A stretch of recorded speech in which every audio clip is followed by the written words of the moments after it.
And hello everybody, welcome back to the channel guys. I hope you're all well. Before we do get into today's video, as always, please do smash that like button and subscribe to the channel for daily Liverpool content.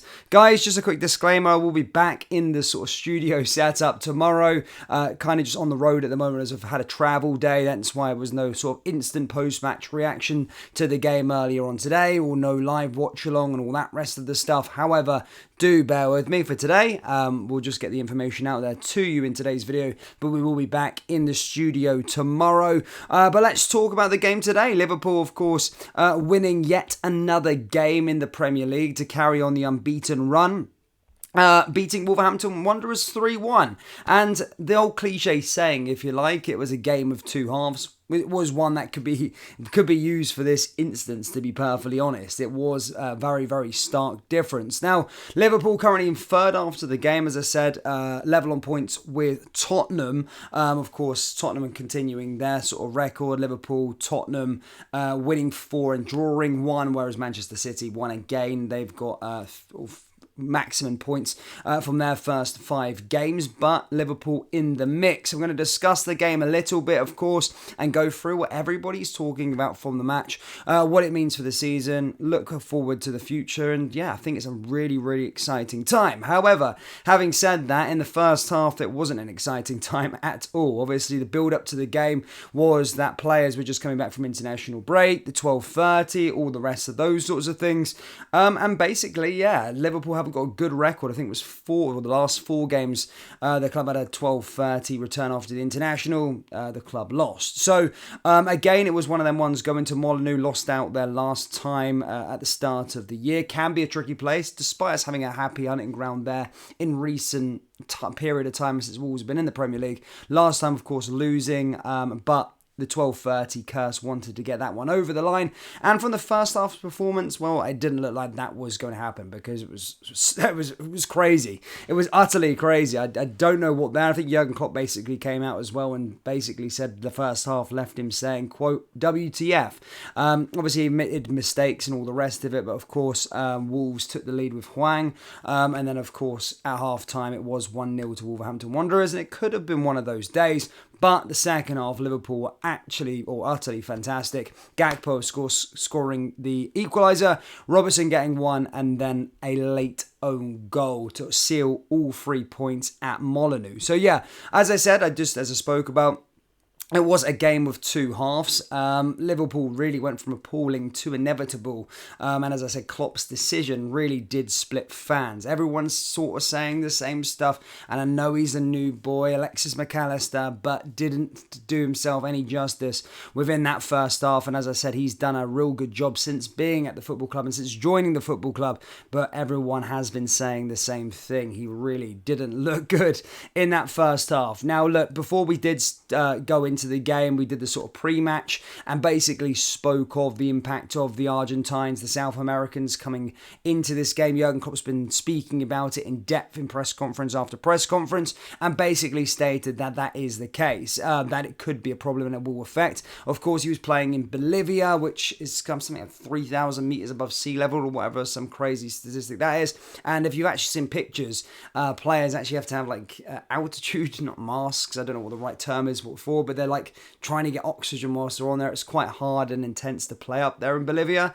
And then, of course, just came in. Jurgen Klopp said prior to the game that he hadn't even seen the South American boys, so they hadn't even trained. They just came straight in. So that's why the manager was pissed off, but you could see it all sort of the issue. He didn't train with the team, and yeah, it certainly did seem that way, because yeah, he wasn't good at all. However, having said that, he did make his substitutions at half time, and as I said, Klopp did basically state that he made a mistake and all the rest of it. He was left thinking WTF, and then of course in the second half, really, really good. And I'd even go as far as say, I've been saying it already early on, I know it's 5 games in, but you're looking at around the rest of the teams in the pack. I do think Liverpool are title contenders. Again, look, Manchester City are fantastic. Liverpool went toe-to-toe with Manchester City on numerous amounts of occasions, and if there is one team, I know Arsenal were getting hyped, there's one team, it is Liverpool. We bounced back the year year we finished 4th beforehand and went for another and pushed it right to the wire again.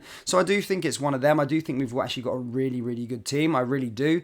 Even considering that we are missing a couple of players still as well. So, again, I do think we're in a place where we could put up a title fight, and I think a lot of other Liverpool fans are saying the same now, and maybe some people from the outside. I know Graham Souness said prior to the game as well, I know it's an opinion of a pundit, but he basically stated that he thinks Liverpool finish first or second, and I couldn't agree more with him. With regards to Ange and Tottenham, they're doing great as well. There's obviously Arsenal as well, but I do think it is actually going to be Manchester City or Liverpool. Arsenal will be there or thereabouts, but I think the top four, we're starting to see it take shape already, yes. Believe it or not, I do think it's going to be between Liverpool and Manchester City for the title.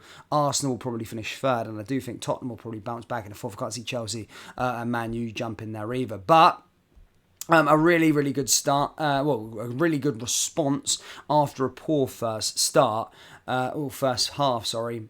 And yeah, fantastic. There was other standout moments in that game as well, of course. Need to laud them. As I said, we are a serious team. But Kwanzaa, the young boy, the young centre-back, he shined on his first start as well. Jurgen Klopp lauding him as well. And as I said, he answered every single question, really. And as I said, Klopp's rewarded with him putting some faith into the player.